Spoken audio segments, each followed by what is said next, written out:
ذات نبی مرکز یکجہتی اسلام، افلاک سے اونچا شہ لالاک کا ہے نام، ہے ذات نبی مرکز یکجہتی اسلام، افلاک سے اونچا شہ لالاک کا ہے نام۔ اعوذ باللہ من الشیطان الرجیم، بسم اللہ الرحمن الرحیم،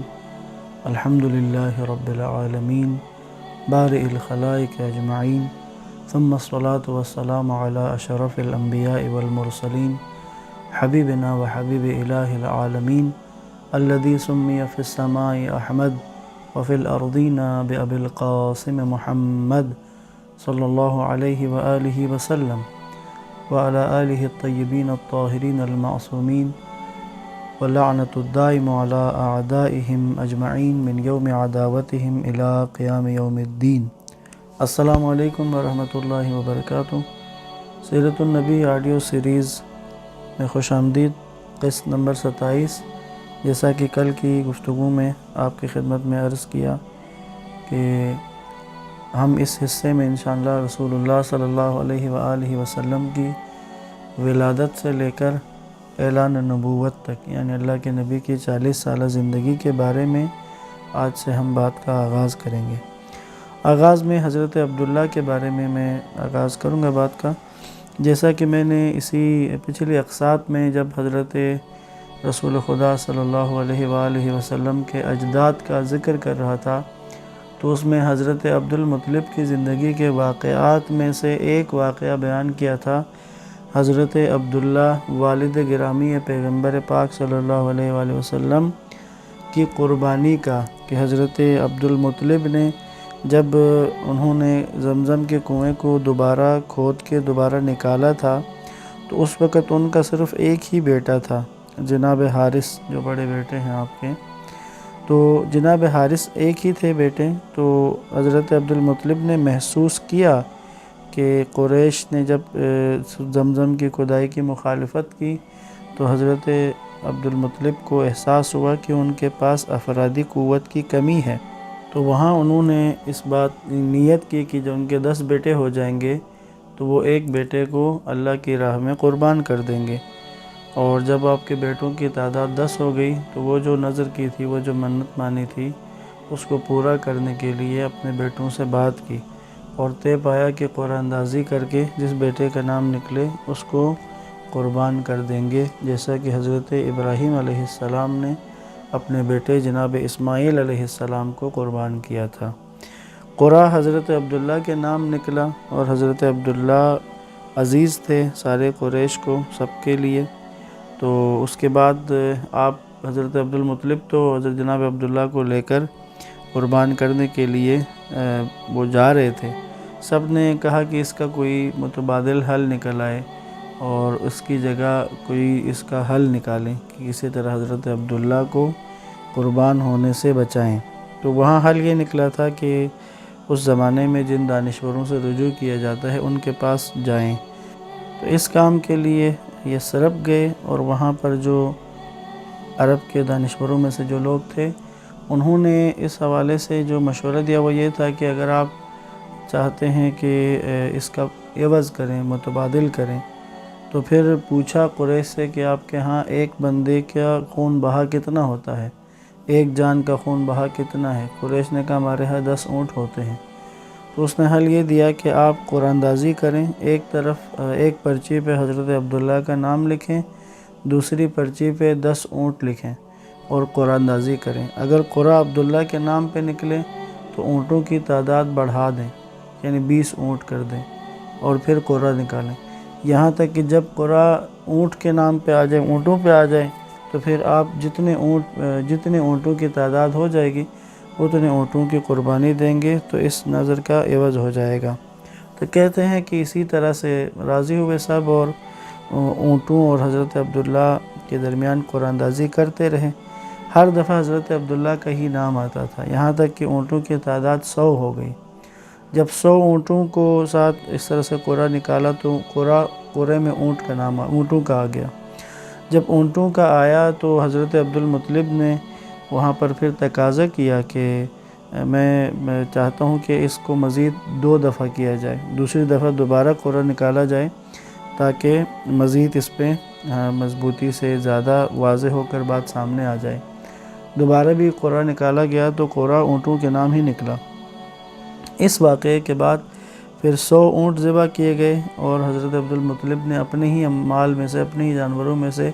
100 اونٹوں کو حضرت عبداللہ کے بدلے میں ذبح کر دیا۔ رسول اللہ صلی اللہ علیہ وآلہ وسلم نے اپنی ایک حدیث میں اسی طرح کی بات کو بیان کیا۔ آپ نے فرمایا تھا انا ابن الذبیحین، میں 2 ذبیحوں کا بیٹا ہوں۔ اس میں ایک ذبیح سے مراد حضرت اسماعیل ذبیح اللہ ہیں کہ جن کے حضرت ابراہیم نے جن کو قربان گاہ میں لے گئے منی میں اور ان کے گلے پر چھری پھیری، لیکن اللہ نے اس کے عوض میں دمبا بھیجا اور اس کو قربان کیا گیا۔ اسی طرح حضرت عبداللہ جو والد گرامی رسول خدا ہیں، ان کے لیے بھی جب قربانی کا موقع آیا تو پھر ان کے بدلے بھی 100 اونٹوں کے ذریعے سے کو قربان کر کے اس نظر کو پورا کیا گیا۔ اس واقعے کے وقت حضرت عبداللہ کی عمر جو تاریخ میں بیان ہوتی ہے وہ 24 سال سے زیادہ نہیں تھی۔ اس واقعے کے سبب یعنی خود یہ واقعہ جب پیش آیا، رونما ہوا، تو جناب عبداللہ نے قریش کے درمیان بڑی شہرت پیدا کر لی تھی۔ اس کے علاوہ اپنے خاندان میں بالخصوص اپنے باپ عبدالمطلب کے نزدیک بھی ایک بہت بڑا مقام اور بڑی منزلت حاصل کر لی تھی۔ اس واقعے کے بعد حضرت عبداللہ کی شادی کے بارے میں یقیناً پہلے سے کچھ بات چل رہی تھی اور آپ کے رشتے کے لیے جناب عبدالمطلب نے وہب ابن عبد مناف ابن زہرہ کی بیٹی جناب آمنہ جو رسول خدا صلی اللہ علیہ وآلہ وسلم کی والدہ گرامی ہیں، ان کے لیے رشتے کا انتخاب کیا تھا۔ تو پس اس واقعے کے بعد، قربانی کے اس واقعے کے بعد، جناب عبدالمطلب نے حضرت عبداللہ کی شادی کا ارادہ کیا اور جناب وہب ابن عبد مناف کی بیٹی کے ساتھ حضرت عبداللہ کا نکاح کیا۔ تاریخ طبری نے اس واقعے کو نقل کیا ہے کہ اسی مجلس میں ہی کہ جس میں حضرت عبداللہ اور حضرت آمنہ کا نکاح ہوا، جناب عبدالمطلب نے بھی شادی کی۔ وہ بھی حضرت آمنہ کی ہی رشتہ دار کوئی خاتون تھی جن کا نام دلالہ تھا، ان کے ساتھ حضرت عبدالمطلب نے بھی نکاح کیا، اور حضرت عبدالمطلب کی اس بیوی سے جو بیٹا پیدا ہوا وہ جناب حمزہ ہیں، حضرت حمزہ جو رسول اللہ کے چچا ہیں اور رسول اللہ کے ہمسن بھی ہیں۔ پس حضرت عبداللہ کی شادی کا یہ مرحلہ بخوبی انجام پایا اور حضرت عبداللہ نے اور جناب آمنہ نے مل کر اپنی زندگی کا آغاز کیا۔ کچھ عرصہ دونوں نے اپنی شادی کے بعد اکٹھے گزارا اور اس کے بعد حضرت عبداللہ اپنے امور اور اپنے کاموں کے سلسلے میں کہ جو یقیناً اس زمانے میں قریش کا ایک معروف پیشہ تھا، تجارت کے شعبے سے وابستہ تھے، اپنے تجارتی سفر کی غرض سے حضرت عبداللہ نے شام کی طرف سفر کرنا تھا۔ قریش کے تجارتی سفروں کے بارے میں قرآن مجید کی سورہ قریش میں جو 30ویں پارے میں ہے، اس میں قریش کے 2 سفر بیان ہوئے ہیں، گرمی کا سفر اور سردی کا سفر۔ پس قریش تجارت کی غرض سے گرمیوں کے موسم میں شام کی طرف سفر کرتے تھے اور سردیوں کے موسم میں یمن کی طرف سفر کرتے تھے۔ چونکہ حضرت عبداللہ کا یہ تجارتی سفر شام کی طرف تھا تو یقیناً یہ سفر گرمیوں کے موسم میں ہی انجام پذیر ہوا ہے۔ پس حضرت عبداللہ نے قافلے کے ساتھ جو تجارتی قافلہ جاتا تھا شام کی طرف، انہوں نے اپنے سفر کا آغاز کیا۔ کہتے ہیں قافلہ چلا اور کاروان قافلے کا چل پڑا اور سائر سینکڑوں لوگ جو جتنے بھی لوگ اس میں شامل تھے تو ان کے اہل و عیال، ان کے جو بھی خانوادے تھے،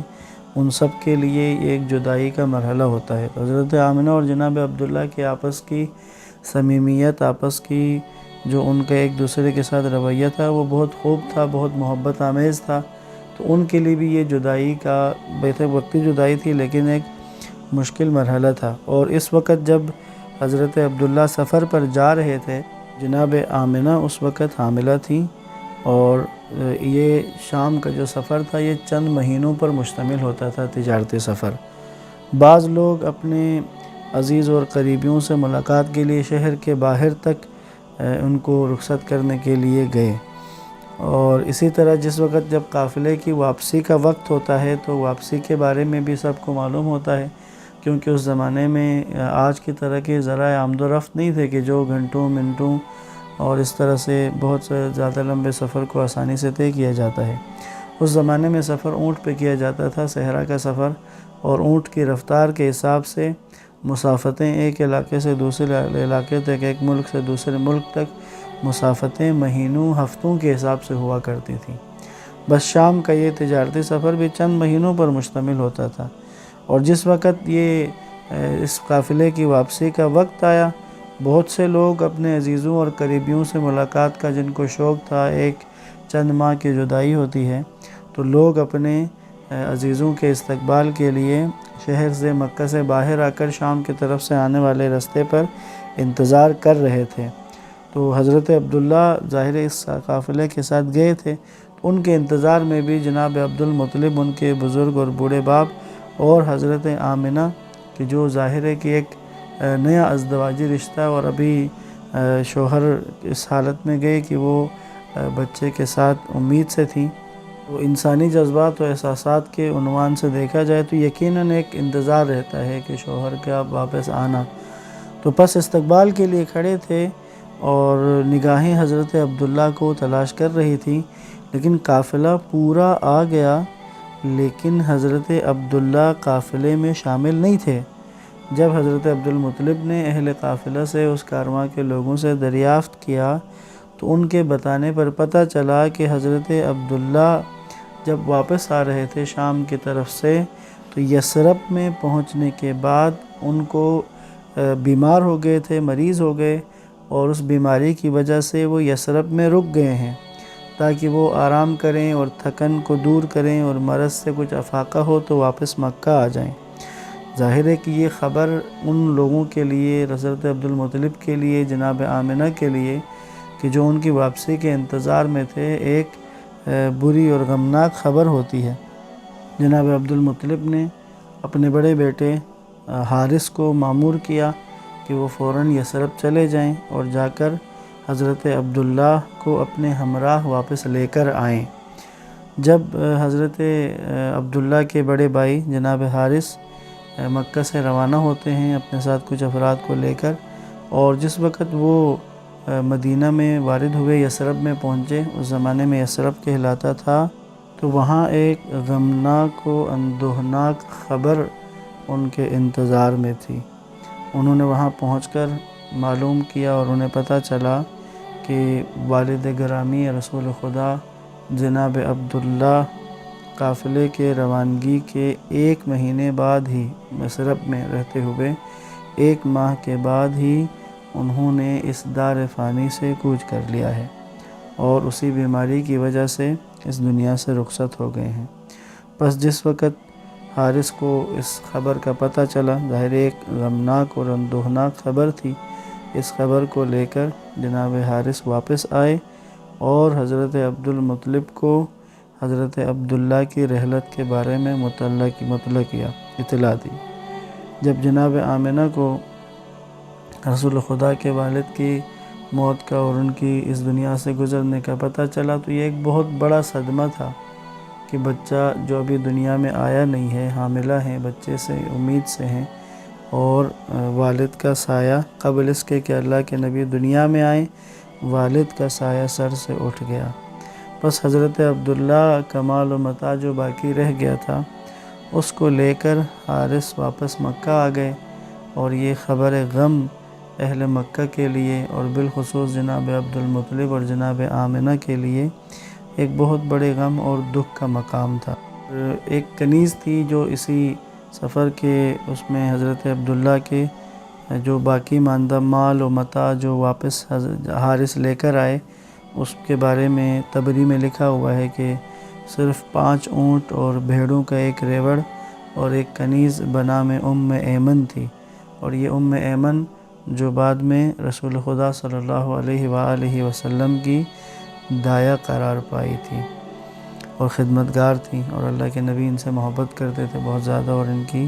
قدر اور احترام کیا کرتے تھے۔ بس جناب عبداللہ کی رحلت ہو گئی